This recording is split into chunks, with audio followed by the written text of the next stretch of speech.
제가 지난 영상에서 일본에 대해서 일본 사람들이 되게 불쌍하다 그런 얘기 했었잖아요. 왜냐면 엔화 환율이 너무 많이 떨어졌기 때문에 한 45% 정도 떨어졌기 때문에 되게 불쌍하다 그런 얘기를 했었는데, 그거는 원화로 환산했을 때 그렇게 45%가 이제 더 떨어진 거고, 원화 대비로 더 떨어진 거고, 근데 달러 대비로는 그 당시에 1불당 85엔이었대요. 85엔. 근데 지금은 1불당 얼마죠? 157엔까지 내려간 것 같아요.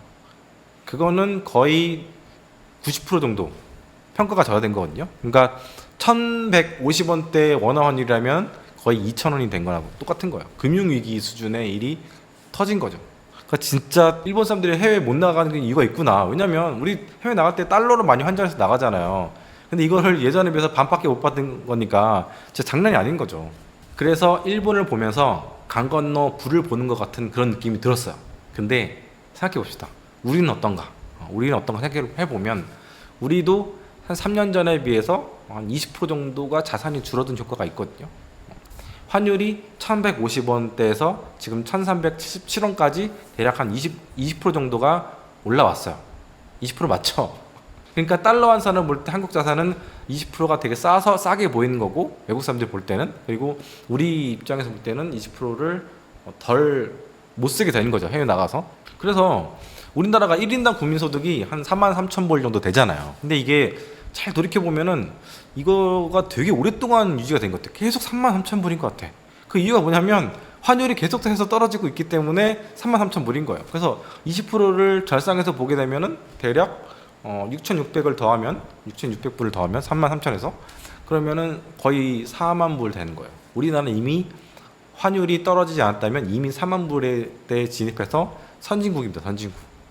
그런데 최근 2년 동안 환율이 푹 떨어졌잖아요. 3년 동안인가? 그래서 와, 한국이 4만 불대를 진입을 못하고 계속 지금 잃어버린 이 3년을 지금 이어가고 있는 상황이에요. 우리가 일본을 보면서 잃어버린 10년 얘기하는데 우리는 이미 잃어버린 3년이 지금 진행되고 있는 상태야.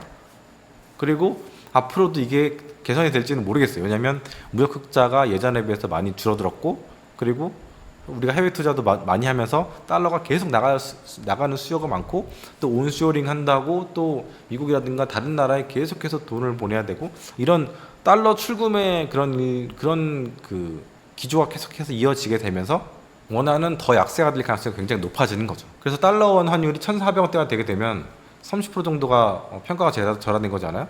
아까 얘기했지만 일본은 마이너스 90%예요. 우리는 한 3분의 1 정도 온 거야. 물론 거기서 또 뭐 40%, 50%, 60% 간다 뭐 그런 얘기까지는 못 하겠는데, 일단은 지금 20에서 30% 넘어가는 단계에 있는 건 맞는 것 같아요. 그래서 제가 볼 때는 1,400원대가 뉴 노멀이 되는데 1,500원이 뉴 노멀이 되고 1,600원의 뉴 노멀이 될지는 저도 잘 모르겠습니다. 근데 1,400원대는 어느 정도 가게 될 것 같아요.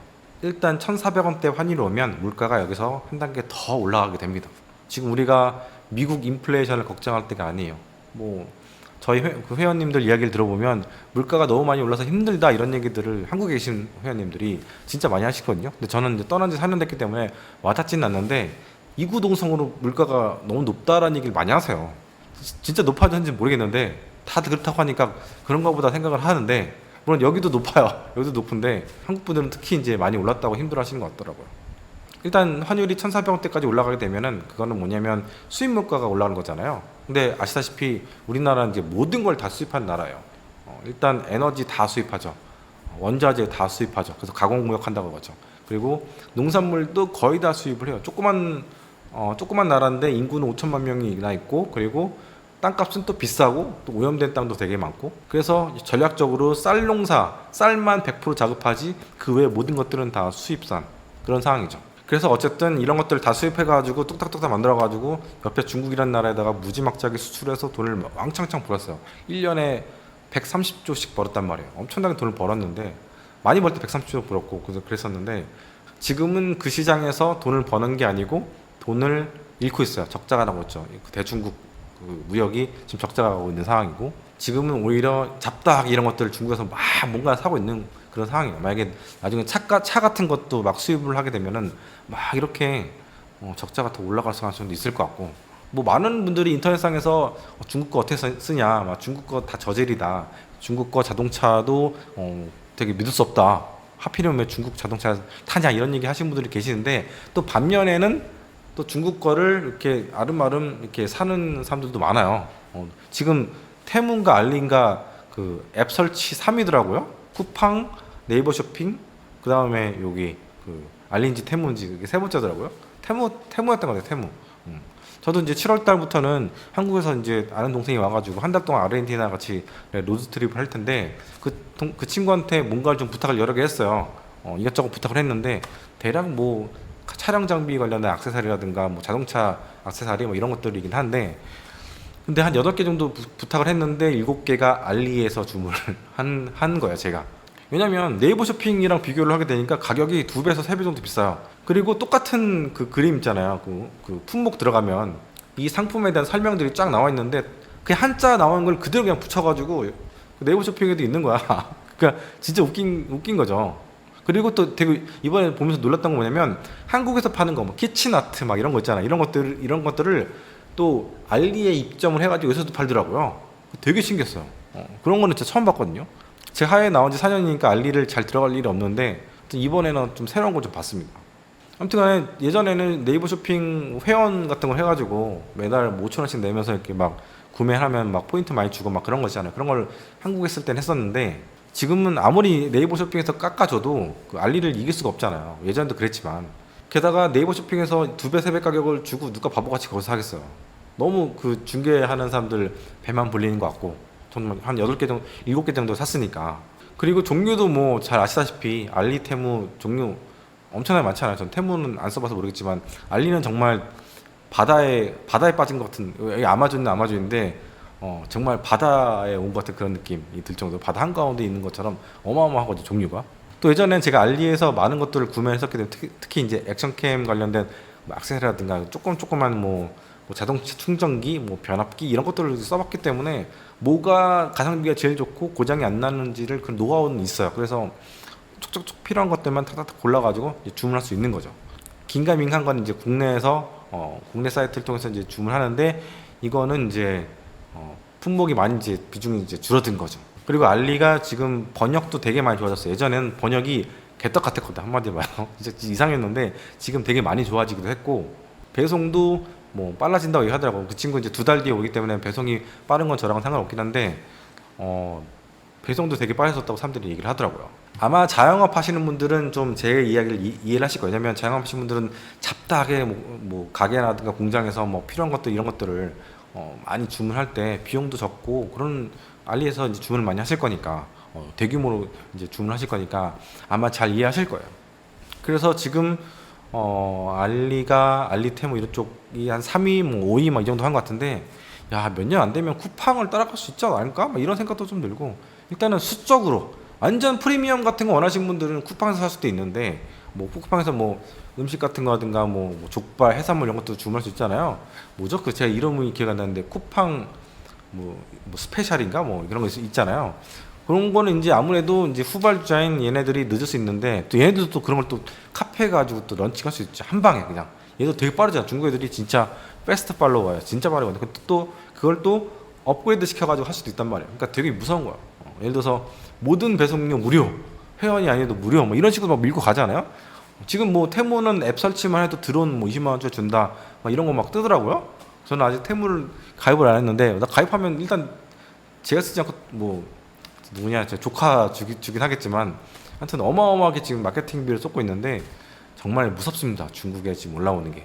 그래서 쿠팡, 네이버 쇼핑 다음에 알리가 이렇게 있는데 언젠가는 몇 년 안에? 3년 안에 이게 네이버 쇼핑을 앞질러 가지고 쿠팡을 위협할 수 있지 않을까 그런 생각이 들더라고요.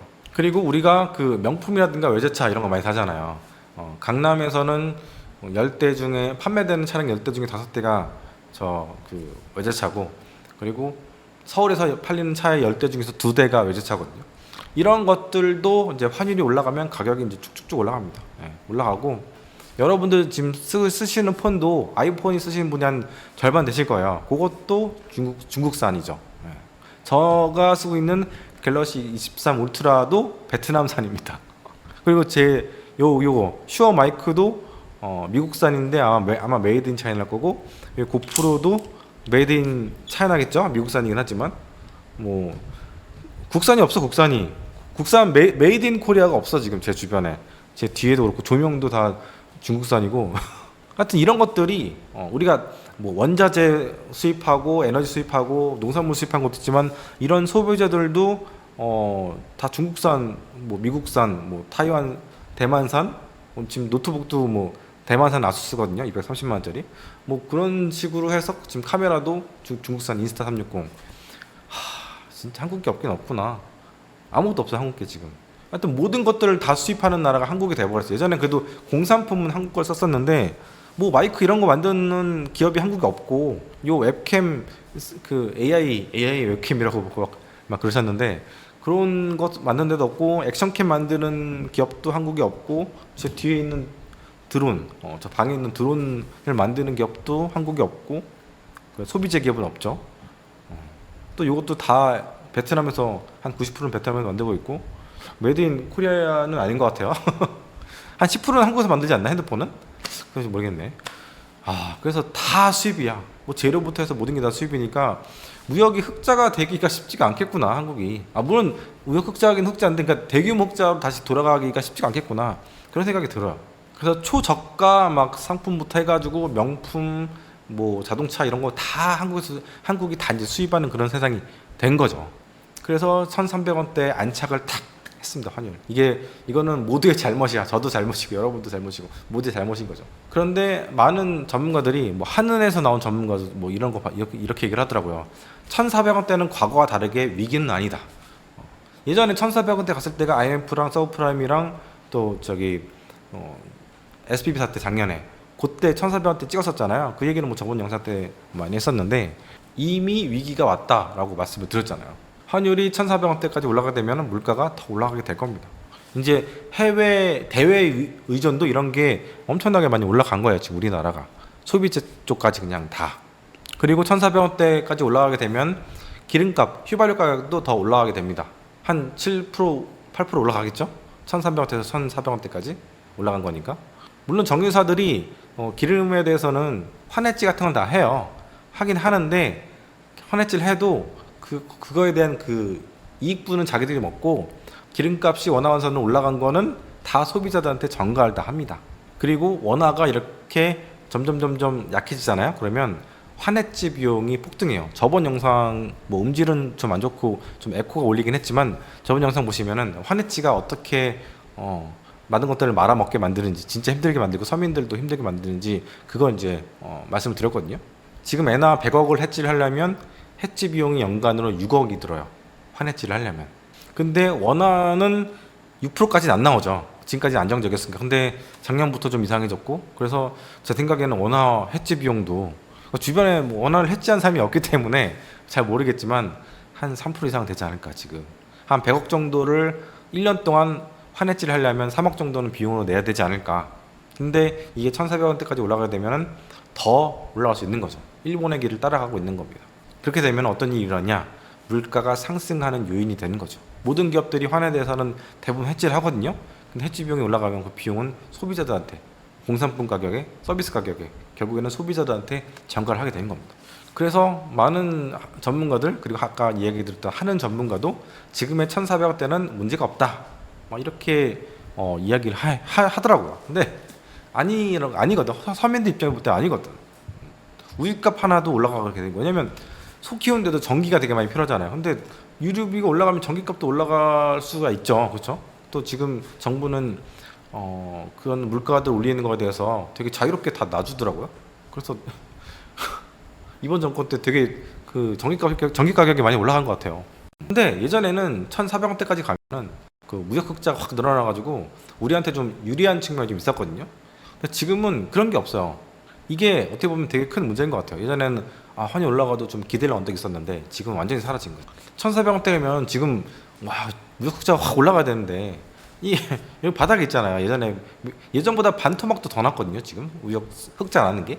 그래서 제가 볼 때는 되게 심각한 문제인 것 같은데 그 한은에서 나온 분들이라든가 이코노미스트들이 요즘 나와가지고 한 얘기가 1,400원대가 문제가 없다. 예전 같은 급진적인 그런 문제가 없다. 그런 얘기를 하시는데 그게 아니라는 거지. 지금 그게 문제가 아니고 지금 나라가 경제가 서서히 그 뜨거워지는 그 솥에 들어간 개구리처럼 서서히 잊고 있다. 서민들의 지갑이 서서히 잠식되고 있고 우리의 그 자산이 달러 환산을 볼 때는 이게 점점 좀 가라앉고 있다.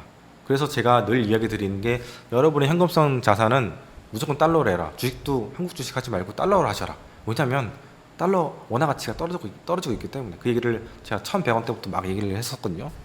이 얘기 듣고 지금 달러로 많이 전환된 상태에서 이익을 보고 계신다는 분들이 가끔 리플에 보이실 때마다 제가 유튜브를 할 때 이런 보람이 있구나 이런 생각을 하게 되는 거죠. 제가 거의 1시간 동안 혼자서 막 떠들었거든요. 그래서 목도 아파서 이제 마무리를 좀 지어야 될 것 같아요. 이제 잘 때가 9시가 넘어가지고 편집은 언제 하지? 우리가 80년대, 90년대 영상 같은 거 뭐 응답하라 막 이런 거 있잖아. 이런 거 보면서 그때가 좋았어 막 그런 생각을 하세요. 처음에 응답하라 94가 나왔나? 그 다음에 88이 나왔나요? 저는 이제 그때 다 해외에 있었나? 그걸 못 봤거든요. 못 봤는데 한 사람들이 그걸 보면서 되게 옛날을 추억하고 향수하고 저 때가 좋았어라고 얘기를 많이 해요. 근데 그거는 그때가 되게 먹고 살기가 좋았기 때문에 그런 것도 있어요. 가처분 소득이란 게 있잖아요. 모든 비용들을 빼고 내 월급에서 총 월급에서 모든 비용들을 다 빼고 남은 돈 이게 가처분 소득이라고 하잖아요. 이게 우리나라가 적어도 2000년대 초반부터 지금까지 뚝뚝뚝뚝 떨어지고 있어요. 아니 전체적인 GDP는 2000년대 그때가 2만 불 하던 때였는데 지금 3만 3천 불인데 상식적으로 볼 때 가처분 소득이 늘어야 되는데 이게 줄고 있는 거죠. 2000년 초반만 하더라도 김밥 천국에 김밥 한 줄이 500원인가 1000원인가 500원인가 막 그랬던 것 같아요. 근데 지금은 얼마죠? 한 3, 4천 원 하나? 3천 원 정도 하나요? 몰라요. 제가 한국에 있을 때 4년 전에는 4천 원짜리면은 그 강남 기준으로 볼 때는 그 소고기 들어간 거 아니면 그 무슨 김선생 그런 김밥집 있잖아요. 거기에 막 새우 튀긴 거 들어간 거 막 되게 괜찮은 김밥이 4천 원이었는데 지금은 어떤지 모르겠어요. 4년 동안 또 물가가 엄청나게 올랐다고 하니까 저는 얼마나 깜짝 놀라셨을지 모르겠지만 어쨌든 간에 많이 올랐다고 하시는데 가처분 소득이 엄청나게 폭락을 하게 된 이유는 뭐냐면은 물가가 많이 올랐기 때문에 그런 거죠. 물가가 집값도 엄청나게 많이 올랐고 월세도 많이 올랐을 거고 그리고 김밥 가격도 많이 올랐을 거고 음식 가격도 엄청나게 많이 올랐을 거고 그러니까 모든 게 다 올랐으니까 가처분 소득이 그렇게 팍팍팍팍 떨어지게 된 거죠. 그래서 예전이 더 좋았다 그런 생각들 하는 게 있어서 본능적으로 그런 생각들을 하게 되는 거 아닌가 그런 생각이 또 들기도 하고 그리고 그때는 GDP 성장률도 지금 뭐 2%대 이런 게 아니고 3% 4%대 5%대 막 이렇게 5%대까지는 아니었지 2000년대부터는. 근데 뭐 88년대 90년대 이럴 때는 정말 그쵸 거의 10% 가까이 뭐 7%뭐 이렇게 엄청나게 고성장을 했었으니까 그래서 미래에 대한 그런 희망을 갖고 살 수 있었단 말이야. 매일매일 야근하고 주말에 출근하고 그랬어도. 그리고 그때는 무조건 다 공무원을 하려고 막 그렇게 막 나서는 그런 시기도 아니었고 취업도 지금보다 훨씬 하기 쉬웠었고 90년대 초반만 하더라도 취업이 되게 쉬웠대요. 전 그때 이제 중학생인가? 그때 그랬었던 것 같은데 지금은 뭐 엄청나죠. 저가 취업을 하던 2007년도 막 그때만 하더라도 야 어마어마하게 전쟁이었는데 그쵸? 지금은 더 장난이 아닐 것 같아. 근데 제 생각에는 취업은 갈수록 젊은이들이 쉬워질 것 같아요. 왜냐면 출산율이 확 떨어지니까 지금 학생들 숫자가 되게 많이 적거든요. 지금 제가 고3 때 전국의 그 수험생이 80 몇만 명인가 막 그랬던 것 같은데 지금은 30 몇만 명이더라고요. 그러면 나중에 취업을 할 때도 경쟁률이 지금보다는 한 3분의 1 정도로 뚝 떨어진 거니까 취업하기가 지금 대학생들은 쉽지 않나? 또 그것도 아닌 것 같기도 하고 그만큼 또 안 뽑아서 대기업들이 또 사람들이 요즘 안 뽑죠. 그래서 일본 같은 경우는 청년들이 많이 줄어서 대학교 3학년 때 입도 선매를 한다고 하잖아요. 진짜 금이야 오기야 해가지고 막 이렇게 모셔가는 막 그런 분위기인데 결국 우리나라도 그렇게 되지 않을까 그런 생각도 들고 근데 앞으로 10년 정도 지나면 우리나라도 그렇게 되지 않을까요? 왜냐면 지금 출산율이 0.72 뭐 이 정도까지 나온 것 같은데 저번 영상 때 제가 그 한국이 역동성도 되게 많이 떨어졌고 혁신도 되게 많이 줄어들어서 결국은 일본의 길을 가게 될 것 같다라고 얘기 들었는데 또 한편으로 인구에 대한 얘기도 제가 했었던 것 같기도 한데 출산율이 1이라고 하면 남녀가 2가 결혼을 해가지고 1이 나온 거잖아요. 이 사람들이 죽어보면 1이 남는 거죠. 그렇죠? 인구가 절반 정도 주는 거예요. 출산율이 1일 때는. 근데 이게 0.7이면은 0.7이 나오는 거거든요. 그러니까 100명이 결혼을 해요. 100명이 결혼을 해서 애를 낳으면 50명이 나온 거지. 출산율 1일 때. 근데 0.7이면은 100명이 결혼을 해도 한 35명 정도 나온 거거든요. 근데 걔네들이 또 0.7의 그 출산율이게 되면은 14명이 나옵니다. 14명. 그러니까 100명에서 35명, 그 다음에 14명. 그러니까 두 세대가 되면은 100명이 14명이 된 거죠. 그러니까 되게 무서운 얘기예요, 지금. 인구가 두 세대만 지나면 한 60년 정도 지나잖아요. 그럼 인구가 확 줄어들 수 있다는 거예요. 60년 사이에 수많은 사람들이 죽을 거 아니에요. 거의 뭐 80세까지 산다고 하면, 그쵸? 60년 지나면 거의 30대는 다 죽어 있을 것 같은데. 30대? 저도 없을 것 같은데? 근데 거기다가 가감되는 인구가 100명에서 17명? 이 정도로 줄어드니까 어마어마하게 이제 줄어드는 거죠. 그러다가 지금 출산율이 0.7이 쭉 이어진 게 아니라 2012년, 3년 이럴 때는 제가 알기로는 1.23까지 올라갔다가 이게 쭉 내려가는 거예요. 가파르게 지금 내려가고 있을 거예요. 그런데 이 0.72가 내년 되면 0.6까지 떨어질 것 같다. 이렇게 지금 통계가 예측치가 지금 나오고 있어요. 그리고 서울은 지금 0.5예요. 출산율이. 100명이 결혼하면 애가 25명 나온 거지. 그래서 2070년 되면은 대한민국의 인구가 2,500만 명이 된다. 지금의 절반이 된다. 제가 그때까지 살아있을지 모르겠는데 90이 넘은 나이니까. 근데 그런 거를 볼 수 있다는 게 지금 산술적으로 거의 확정이 된 것 같아요. 지금 0.7만 유지가 되더라도 문제가 되게 심각한 거거든요. 지금 대만 인구가 3천 몇백만 명 될 텐데 2,500만 명이면 대만보다 작은 그런 인구인 거고. 야, 그러니까 진짜 통일이 빨리 돼야 되긴 할 것 같아요. 나라가 소멸되지 않으려면. 북한도 뭐 애 많이 낳겠어요 지금? 뭐 저렇게 초근 모피를 먹으면서 지내고 있는데 진짜 엄청나게 여기 중남미에 거지들 많거든요. 근데 북한은 채빈국이잖아. 여기보다 더 훨씬 못 살거든요. 그럼 진짜 거기는 아프리카보다 못 사는 나라인데 더 심각한 거지. 평양만 잘 살고, 그렇죠? 나머지는 다 초근 모피. 그래서 저는 이 문제가 되게 심각하다는 걸 예전부터 느껴서 출산하면 1억씩 주는 정책? 누가 이겠지? 뭐 허경영이 했나? 그거 모르겠는데 1억씩 줘야 된다고 생각해요. 통 크게. 지금 이명박 정부부터 지금까지 대통령이 한 4번 바뀌었나요? 그동안 정말 쏟아부은 그 예산이 출산 장려에다 쓴 돈이 한 150조가 넘는다고 제가 어디서 본 것 같아요. 근데 150조를 쏟아부었는데 그 사이에 출산율은 1.2에서 0.72까지 떨어진 상태예요. 이번 정권 말 되면 0.6대가 되겠죠. 그러니까 150조가 다 어디 간 건지 모르겠어요. 차라리 그 돈이면 1억씩 그냥 줘버린 게 낫지 않아요? 그 돈 줘가지고 애 기저귀 사고 분유 먹이고 그리고 또 산모 또 병원비도 쓰고 이런 식으로 해가지고 그냥 1억씩 주는 게 훨씬 낫지 않나. 진짜 뭐 그런 얘기 있잖아요. 동네에 아기가 생기면 그 아이는 동네 사람들이 키운다라는 얘기를 하는데 진짜 그렇게 해야 되는 거 아닌가. 그래야지 한국이 소멸되지 않는다. 진짜 통 큰 전략. 연준이 그런 얘기를 해요.